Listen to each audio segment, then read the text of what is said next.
हो रहा है व्हाट इज़ पिप। पिप का मतलब है पॉइंट इन परसेंटेज।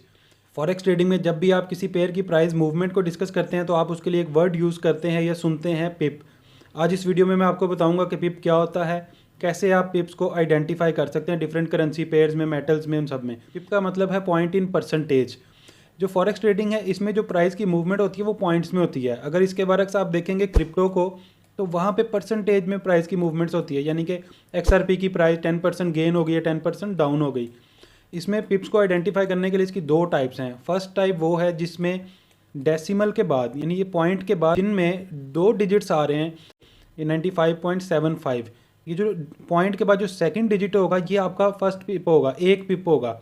इसको अगर आप यहाँ से ऐसे देखें कि AUD JPY का आपके पास ये पेयर है, इसमें इसकी प्राइस है 95.75। अगर इसको हम 7 के बाद 6 कर दें, 95.76 कर दें, तो ये आपका एक पिप होगा। JPY के पेयर्स और मेटल्स के पेयर जिनमें भी, या अगर बहुत समझना है तो ये समझ लें कि पॉइंट के बाद 2 डिजिट्स आ रहे हैं वो आपका एक पिप होगा। वो मेटल्स में होंगे, JPY के पेयर्स में आपके पास होगा। इसमें अगर आप देखें तो ये आपके पास शो हो रहा है USD JPY की अगर आप प्राइस को देखोगे यहाँ पे तो ये आ रहा है 150.11। इसको अगर आप 1-2 कर देंगे तो ये आपकी एक पिप की मूवमेंट है, और अगर इसको आप 1-0 कर देंगे तब भी एक पिप की डाउन साइड पर मूवमेंट है। और अगर आप यहाँ पर देखेंगे XAU, गोल्ड, प्लाटिनम, सिल्वर, इनकी प्राइस को अगर आप देखेंगे तो गोल्ड की प्राइस USD के अगेंस्ट है 635.61। अगर ये 61 के बाद जो डिजिट है ये 2 हो जाएगा तो ये क्या होगा कि एक पिप की मूवमेंट आ जाएगी इसमें। सेम इसी तरह गोल्ड के अगर आप यूरो में करेंगे तो गोल्ड की प्राइस जो यूरो के अगेंस्ट है वो है 2490.94। इसको अगर आप 95 कर देंगे तो ये भी एक पिप की मूवमेंट होगी। सेम इसी तरह जो आपके मेटल पेयर्स हैं इसमें भी आप ऐसे ही करेंगे, ये एक पिप की मूवमेंट काउंट होगी। आजकल ब्रोकर्स क्योंकि बहुत ज़्यादा हो गए हैं और बहुत ज़्यादा वो लेवरेज प्रोवाइड करने लग गए हैं तो समटाइम्स आपको ये 3 डिजिट्स भी नज़र आएंगे। यूरो JPY में अगर आप ट्रेड कर रहे हैं तो आपको ये 3 डिजिट्स नज़र आएंगे। फर्ज करें कि आपने यूरो JPY को बाय किया, 158.945 आपके पास नज़र आ रहा है। कोशिश तो आप ये करें कि आप ये जो 5 है इसको इग्नोर कर दें, लेकिन अगर आप इसको समझना चाहते हैं तो उसके लिए मैं आपको बता देता हूँ कि ये पॉइंट जो है 1 के बाद शो होगा। आपने बाय किया यूरो JPY को 158.945 पे और अब उसकी प्राइस है 158.959। तो इसका क्या मतलब होगा कि ये 1.4 पिप्स की प्राइस में मूवमेंट आई है, यानी कि 1 पिप की मूवमेंट आ गई 94 से 95 तक, यानी 4 से 5 तक भी 1 पिप की मूवमेंट आ गई।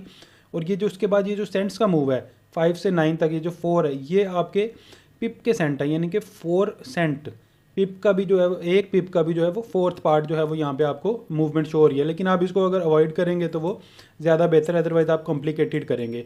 और सेकंड टाइप कौन सी होती है? सेकंड टाइप वो होती है जिसमें पॉइंट के बाद आपके पास 4 डिजिट्स होते हैं। जैसे यहाँ पे आपके पास करेंसी पेयर्स आ गए, USD के पेयर्स आ गए, ऑस्ट्रेलियन डॉलर्स के आ गए, CHF कैनेडियन डॉलर के, न्यूजीलैंड डॉलर के और ये पाउंड के। इनको अगर आप देखेंगे तो यहाँ पे आपको शो हो रहा होगा यूरो USD को सबसे पहले आप देख लें 1.0568। अगर इसको आप 0.569 कर देंगे तो ये एक पिप का आपका मूव हो जाएगा। इसमें ये आपका एक पिप का मूव है।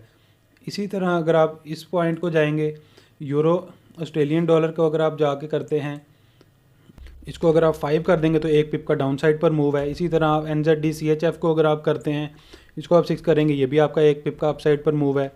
इसमें आप ऑस्ट्रेलियन डॉलर कैनेडियन डॉलर को अगर आप चेंज करेंगे तो ये भी आपका एक पिप का मूव होगा।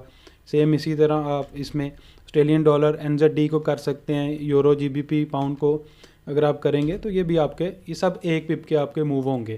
तो अगर पिप को आपने अंडरस्टैंड करना है तो आप इस तरह से इसको सिंपली अंडरस्टैंड कर सकते हैं कि अगर डेसिमल यानी पॉइंट के बाद 4 डिजिट का पेयर है तो आपने लास्ट जो है 4th वन जो है इसको आपने एक पिप काउंट करना है। ये अगर 6-9 है, 6-8 होगा तो ये एक पिप का डाउन साइड पर मूव होगा। इसको सिंपली आप इस तरह से समझ सकते हैं, तो ये आपके लिए बहुत ज़्यादा ईजी होगा। अभी अगर मैं आपको एक लाइव दिखाऊँ तो ये हमारा USD JPY अभी यहाँ पे आपको नज़र आ रहा होगा। ये USD JPY की हम लोगों ने यहाँ से ट्रेड की, ठीक है, 150.13 से हमने ट्रेड की। अभी इसकी प्राइस क्या है 150.36। तो ये भी इस वक्त हम लोग ऑलमोस्ट इसमें 22 पिप्स के प्रॉफिट में। अभी ये प्राइस हमारी 40 पिप्स ऑलमोस्ट प्रॉफिट से थोड़ा सा ये डाउन आई है, जो कि हमारी ब्रेक इवन हो चुकी है। लेकिन इस ट्रेड में हम लोग अभी अगर करंट सिनेरियो आप देखोगे तो हम लोग यहाँ पे अभी इस वक्त भी 22 पिप्स के प्रॉफिट में हैं। तो ये इस तरह से इसमें प्रॉफिट को काउंट करते हैं, क्योंकि ये JPY का पेयर है, इसकी ये प्राइस यहाँ पर चल रही है 150.39, तो ये हम लोग इसमें इस वक्त प्रॉफिट में चल रहे हैं इस तरह से। तो इस तरह से आप इसको कैलकुलेट कर सकते हैं।